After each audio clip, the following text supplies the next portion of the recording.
Hello people. Before I start this video on fly fishing, I have a confession to make. I'm a geologist.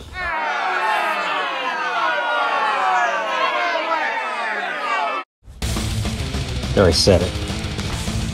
And I have been one for over 40 years now.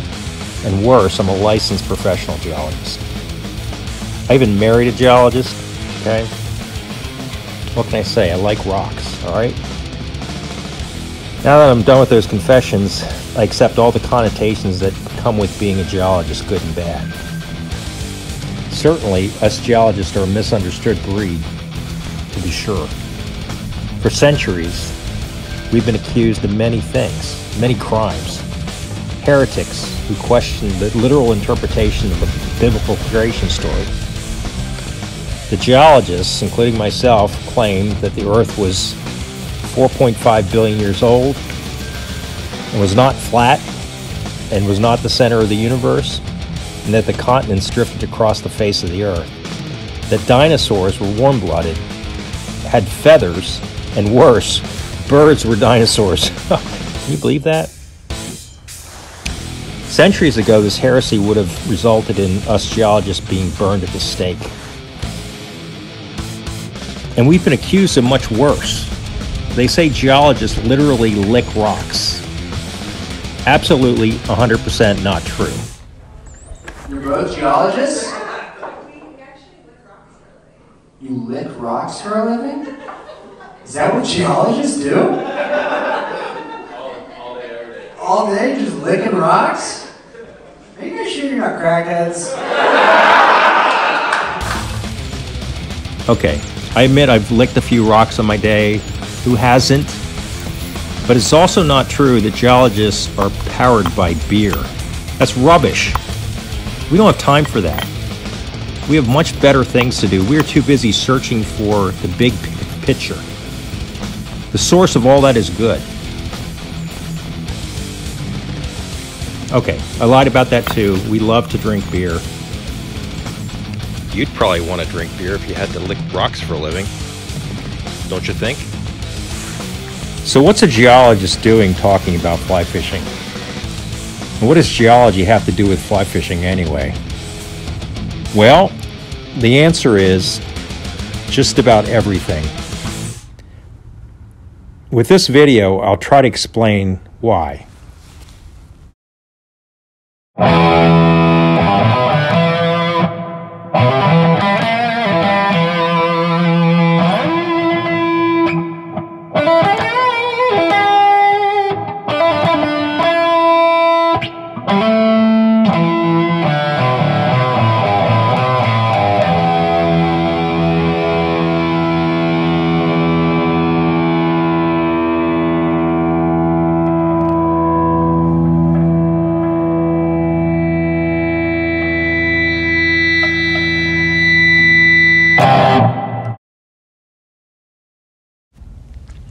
Central Pennsylvania, as seen from 200 miles above the Earth's surface.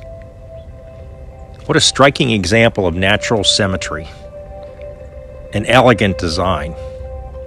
How did this come to be? An ordered landscape, long continuous mountain ridges covered in forests, wide and equally long valleys of farms, fields, and small towns. And throughout these terrains, surprising trout waters, some of the best on Earth. Why does it look like this? Why is this here? And why aren't there no similar places like this on the face of the Earth? I've looked, and I can't find any place just like this on the planet. I've been asking myself these questions since my childhood in the early to mid-1960s. When I was a little kid in the back of a station wagon, traveling the winding roads and before there were superhighways, going up and down from valley to mountain and back down again. When I wasn't looking at the rock formations along the roadside, I was captivated by the clear tumbly brooks, the broad valley streams, and the wide expanses of the Susquehanna River. My interest in geology and fly fishing were born together on those long trips. With my face pressed up against the glass, I began to ask my father questions. Why is this? Why is this here? What made this? And he did his best to try to answer my questions. I never stopped asking questions. Over the course of the next 20 years, among other things, I pursued my love for fly fishing and studied the sciences. Eventually, I graduated with a degree in geology from the University of Delaware. 40 years later, after a long and satisfying career, I'm still at it. I believe I answered to my own satisfaction some of the questions I asked my dad on those long car rides back in the 1960s. I'll try to explain to you what I learned. Here goes.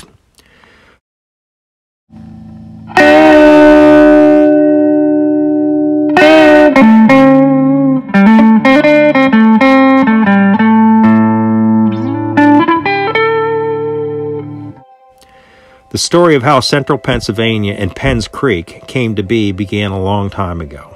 And I mean long. Like 500 million years ago. Long. Between about 550 million years and 450 million years, during the Cambrian and Ordovician periods, Pennsylvania was covered by a warm, shallow sea at the edge of what would become the North American continent. 100 million years of stability meant there would be plenty of time for thousands of feet of carbonate-rich sediment to accumulate, layer by layer, made of the bodies of countless early marine plants and animals. These sediments were compressed and consolidated into the dolomites, limestones, which exist today. This was also a time that marine life was rapidly diversifying into the many animal groups that are still alive today, including ourselves.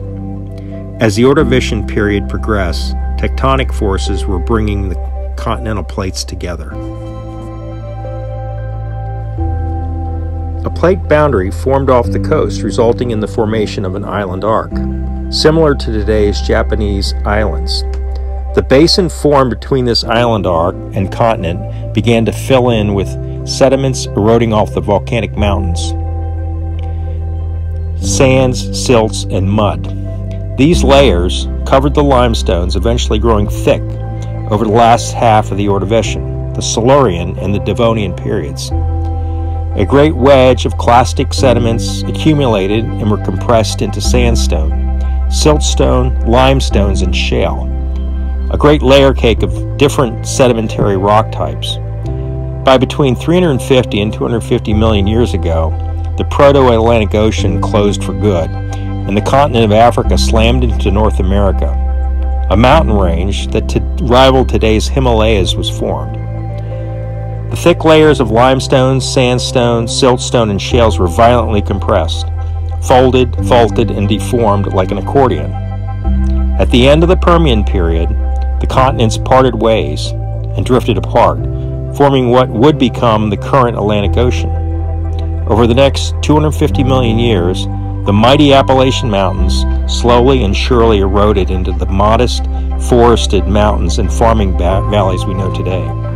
Today, only their remnants remain. Softer, more easily eroded rocks came to form the valleys, while harder, less resistant rocks form the mountains.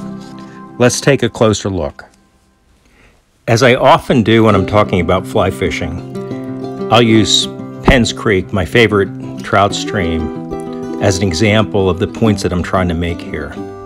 Penns Creek is the prime example of a big limestone stream that is affected by and interacts in a significant way with the geology in the area.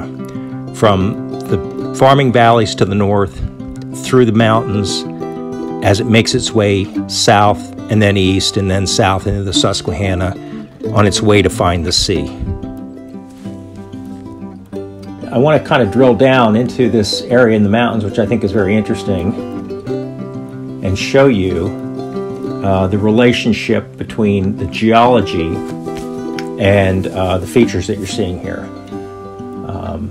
So Coburn going south, twisting its way through Ingleby area, and finally the big bends that are around Po Valley and Swift Run, and then making its way east Here's Cherry Run coming in from the north there. There's a reason that all these streams are here, the big streams and the little streams. There's a reason why Penns Creek is making these turns here. And what I like to do here is to reveal to you what underlies this entire area. So you can add the geology here, and voila, the geologic formations are revealed. Here you can see the limestones, primarily Ordovician age, in the north, in the valley up there. And you can see that the stream enters an area of clastic sedimentary rocks, sandstones and shales, siltstones. Some of the formations are ridge formers. They form the mountains, and others form the valleys in this mountainous area, which is called the Seven Mountains. And as you drill down a little bit closer here, you'll see a few of the formations of import. The Reedsville Shale, the Bald Eagle Formation, the Juniata Formation, the Bald Eagle again, more Reedsville here at Ingleby, and finally Penns Creek as it makes its way through here, impacting the Tuscarora Formation, which is the only, well, this is the Silurian, which is younger formation there. It's a resistant sandstone. And the reason that Penns Creek is doing this, first of all, it had to cut its way through all this geology over millions and millions of years. So we're looking at very old features here. As it cuts through what was a fairly large expanse of Bald Eagle Formation, a resistant sandstone. But also, it's taking advantage of the softer rock here. And this is a Reedsville Valley around Ingleby. That's why the valley at Ingleby is so beautiful. It's open with the mountains surrounding it. And it's taking advantage of that. And it's cut through the Bald Eagle to the Reedsville, which is below the Bald Eagle. And then it's deciding, once it gets through the Bald Eagle again, to turn to the west and follow the Juniata, which is a less resistant formation, where it picks up Poe Creek. Poe Creek comes in from the west, and it's underlain by Reedsville, which is a shale valley. It makes its way through the Bald Eagle, finally making a turn, picks up Panther Run, which is underlain by the Tuscarora, and then Swift Run, which is a nice little stream here, which is underlain by the Juniata Formation. And the Bald Eagle Formation. Eventually, Penns Creek makes that turn to the east, and it's underlain by the Clinton Formation, or Clinton Group, which is a group of sedimentary rocks that's less resistant. And it takes that as a preferential pathway going to the east for quite a distance, through Cherry Run, past Wykirk, hugging the ridges in places, and then on to the east. That's information for another day, but it's just a very elegant way to present information that really goes back in history, and there's a reason for all this. And I can get into more detail about what each one of these formations is doing. I will show you a picture in a few minutes of an aerial photo, also revealing these and how the stream is working through these formations to get to its destination.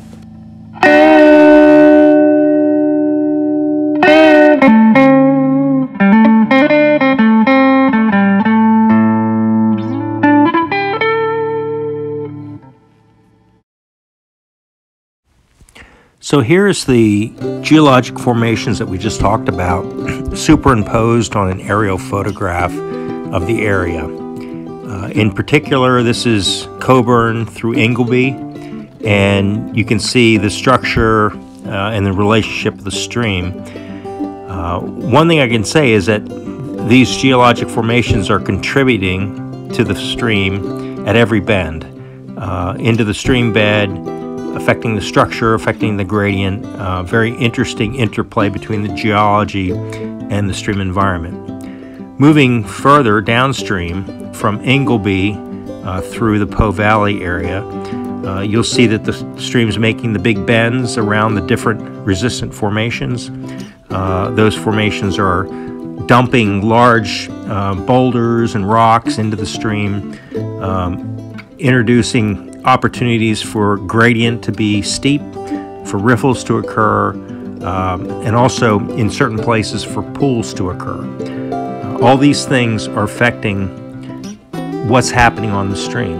And some of these features are transient, very young, and short-lived, and other ones are, because of the structure, are very long-lived and can last generations.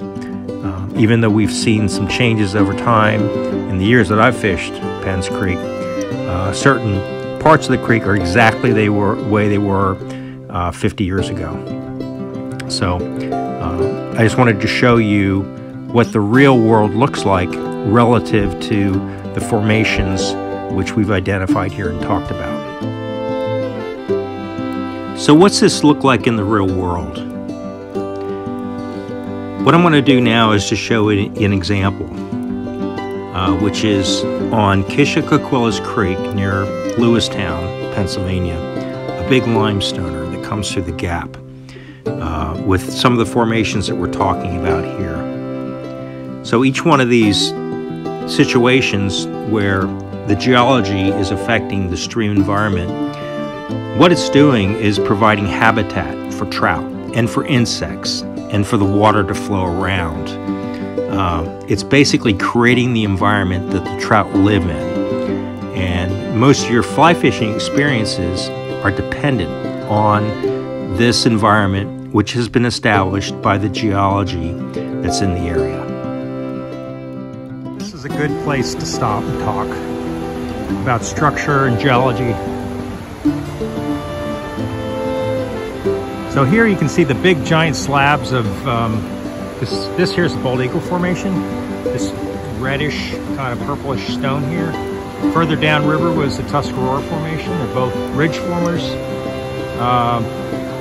and I think there's a formation between them. But if you turn to the slope up here, you'll see bedrock that's actually in situ, and that means it's in place. And those are the beds tilting upwards, and they're tilting in the direction of the anticline, which is the valley to the north. So to the right is younger rock, and to the left is older rock, and eventually get into limestone that's much older than this. And these chunks of bedrock, Tuscarora or Bald Eagle Formation, have come down and fallen into the river and are now forming excellent structure here. You can see how just one boulder can form a lot of variations in current. Fast water on the right, and then below it there's some slow water, and there's a seam between the slow and the warm and the fast water there on the right side of that boulder. That's a good place to look for trout, because they'll be sitting where they can conserve energy and wait for food to come down in that current. You can see there was an old bridge here, probably a railroad bridge.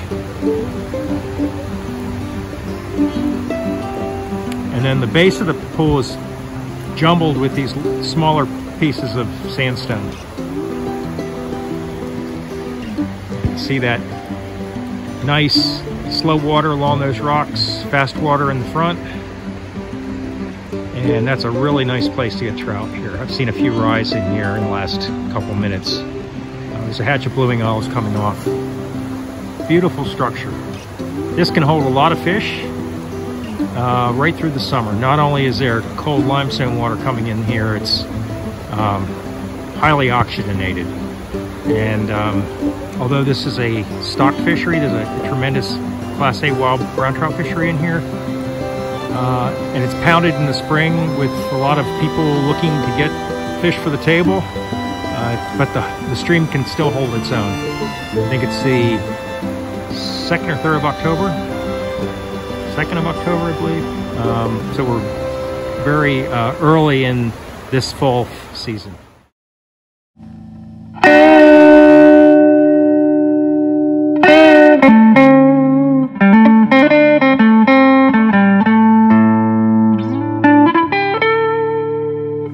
So let's talk about a few other things related to geology that affect trout fishing and trout streams. Hydrology, water temperature and water quality, water chemistry. First thing I want to say is that when it's not raining, every molecule of water that's getting into the trout stream is coming from the aquifer. The aquifer is what exists underground, groundwater, that is discharging into the system. Just remember that. So all that water that you see, when on a dry day, it's been dry for 3 days, all that water is coming out of the ground. All that's related to the geology. So a trout stream would not exist if it wasn't for the aquifers and the hydrogeology that underlays the area. There's an interesting section along the Little Juniata River. And right here under the road, right in front of me, you can see these limestone springs just popping right out of the side of the hill. Right along here. And bubbling up. Now if the water was higher, you wouldn't even see them. But the fact that it's low and those areas are exposed along the edges, you can see these coming in. This is the whole series of springs on either side of the river coming in.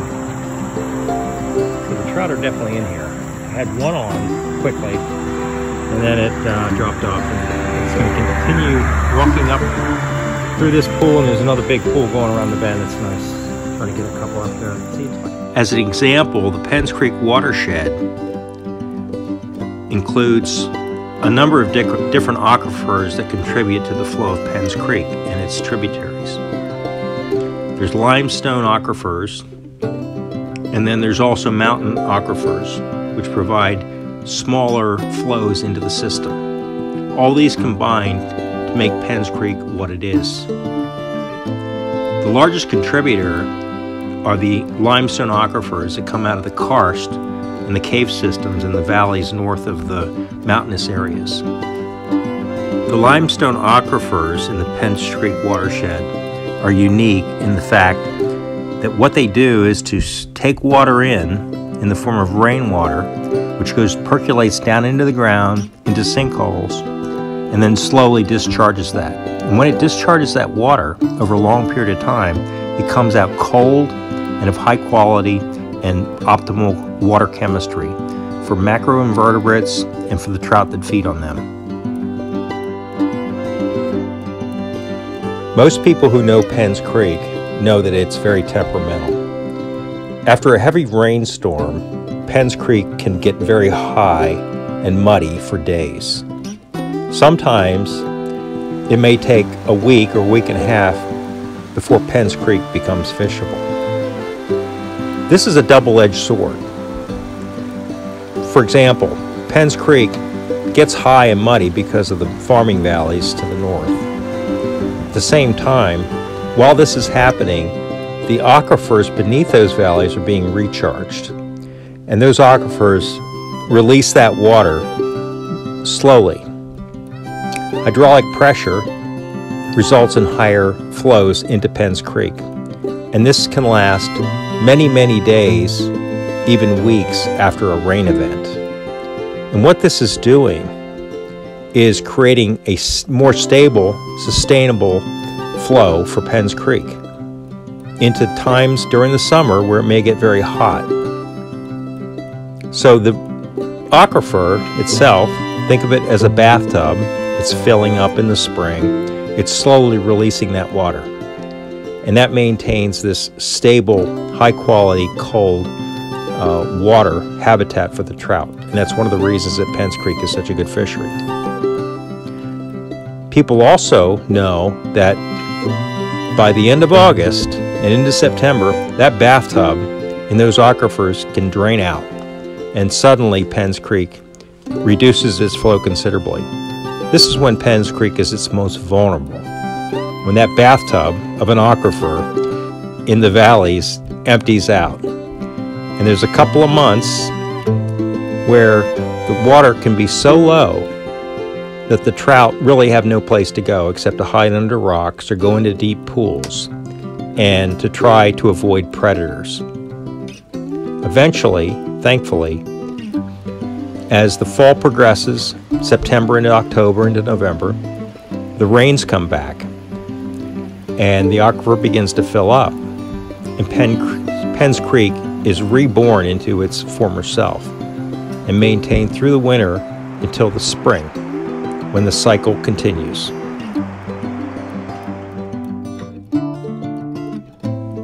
This image here shows the Penn's Creek watershed and the wild trout populations that exist in Penn's Creek. Besides the main stem, which includes a Class A wild trout fishery, many of the tributary streams have streambed trout as well as Class A wild trout fisheries. All this feeds into the main stem of Penn's Creek. And this is all dependent on the geology, on the mountains, on the limestone valleys, and the fact that they all feed into this one system. I hope I provided you with an understanding of what forms the foundation of a great trout fishery. In a more practical sense, some of this knowledge can help you improve your fly fishing experience by predicting where to find the best and most productive trout water. For example, where streams cut through the ridges, you can find some of the best pocket water and plunge pools with high oxygen, tons of macroinvertebrates, and scores of wild trout. Think of the similarities of the mountain narrow sections of Penn's, the Little Juniata, Big Fishing Creek, Yellow Creek, and the Kishiquillas. You will also see that a stream quickly changes character when encountering a different geology. Suddenly, where softer rocks underlie the stream, bigger pools appear, where deep water and woody structure are hiding big boss trout. This knowledge may also help you predict where a certain hatch will be strongest. For example, in riffles and pocket water sections, sulfurs and March browns will dominate. Or, in the deeper mudline pools, green drakes are more likely to be emerging. Finally, when you are out on the stream, remember that the geologic processes that form these rocks are still at work. By the stream itself, the power of the water is working on these rocks, wearing the boulders down into cobbles, the cobbles into pebbles, pebbles into sand, sand into silts, and silts into mud. The flow is moving these earth materials to the sea, where they will be deposited and turned back into rocks, just as it happened 400 million years ago. Except that you were there to witness it. That's pretty darn cool, don't you think?